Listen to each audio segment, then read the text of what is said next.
అసెంబ్లీలో బీఆర్ఎస్ ఎమ్మెల్యేల నిరసనలపై తీవ్ర స్థాయిలో ఫైర్ అయ్యారు ముఖ్యమంత్రి రేవంత్ రెడ్డి. స్పీకర్ పోడియం ముందు బైఠాయించిన మహిళా ఎమ్మెల్యేలను ఉద్దేశించి హాట్ కామెంట్స్ చేశారు.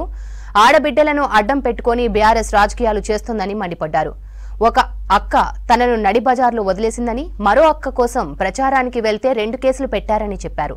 సబిత, సునీత లక్ష్మారెడ్డి కోసం తాను పోరాటం చేశానన్నారు. మంత్రి సీతక్క మీద పెట్టిన మీమ్స్ చూస్తే చెప్పుతో కొడతారని గరమయ్యారు. సొంత చెల్లి తీహార్ జైల్లో ఉంటే రాజకీయం కోసం బజార్లు తిరుగుతోడిని కాదని కేటీఆర్ ను ఉద్దేశించి విమర్శించారు రేవంత్. మార్గమైన ఆలోచన రాజకీయ పాచికతోని సభను స్తంభింపజేసి ఆడబిడ్డలను అడ్డం పెట్టుకొని అక్కల్ని అడ్డం పెట్టుకొని రాజకీయం చేస్తారు అధ్యక్ష. ఇదా అధ్యక్ష నేను మాట్లాడాలంటే చాలా మాట్లాడగలను అధ్యక్ష. ఆ అక్కలకు నేను చెప్పగలను, ఆ అక్కల్ని నేను సొంత అక్కల్లాగానే భావించిన. ఒక అక్క నన్ను నడి బజార్లో వదిలేసిన నేనేమనలే. ఇంకొక అక్క ఎలక్షన్కి పోతే నా మీద 2 క్రిమినల్ కేసులైన ఈ రోజుకున్న కోర్టుల చుట్టూ తిరుగుతున్న అధ్యక్ష.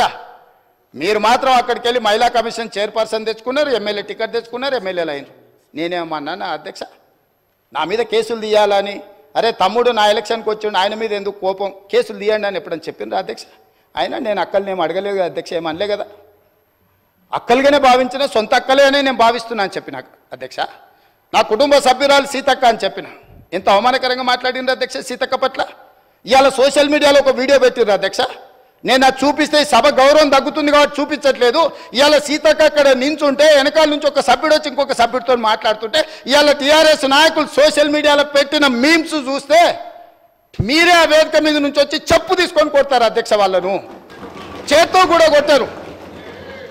ఒక ఆదివాసి బిడ్డ, ఉద్యమాల నుంచి వచ్చిన బిడ్డ, పేదల కోసం కొట్లాడుతున్న సీతక్కను అవమానించే విధంగా ఇదేనా మీ నీతి, మీ జాతి? ఇందుకోసమేనా మీరు ఇవాళ ఇట్లాంటి రాజకీయాలకు పన్నుతారా? ఆమె దళిత, ఆమె ఆదివాసి ఆడబిడ్డ కాబట్టి ఆమెను అవమానించవచ్చా? ఇవాళ నేను అక్కలకు చెప్పదలుచుకున్న ఈ వేదిక మీద నుంచి, అక్క ఎవరి ఉచ్చులో పడి మీరు తప్పుదో పడుతుండ్రో వాళ్ళని నమ్ముకున్న సొంత చెల్లెలు తిహార్ జైల్లో ఉన్నది అక్క. సొంత చెల్లెలు తిహార్ జైల్లో ఉంది అధ్యక్ష.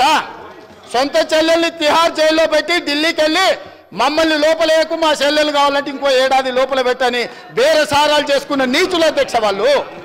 వాళ్ళ గురించి ఏందక్క మీరు మాట్లాడేది? ఈ అక్కల కోసం కొట్లాడింది నేను అధ్యక్ష, వాళ్ళు కాదు.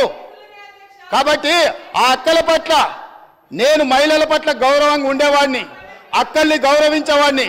మంత్రివర్గ సమావేశంలో కుర్చీ లేకపోతే కొండ సురేఖక్కనో సీతక్కనో వస్తే నేను లేచి కూర్చిచ్చిన ఎన్నోసార్లు ఈ అక్కలు ఉండ్రు. ఈ తమ్ముని నమ్ముకున్న అక్కలు మంత్రులై ముందు వరుసలు ఉండరా అధ్యక్ష? ఈ తమ్ముని నమ్ముకున్న అక్కలు మంత్రులై ఇక్కడ ఉన్నారు.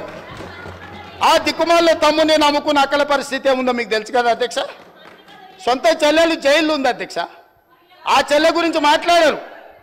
కానీ ఇవాళ రైతు రుణమాఫీని దెబ్బతీయడానికి, స్కిల్ యూనివర్సిటీ ఆలోచనను నిరుద్యోగ యువకులకు ఉపయోగపడకుండా అడ్డుకోవడానికి ఇవాళ మా మాదిగల సోదరుల ఆకాంక్ష నెరవేర్చడానికి ప్రయత్నం చేస్తే సభ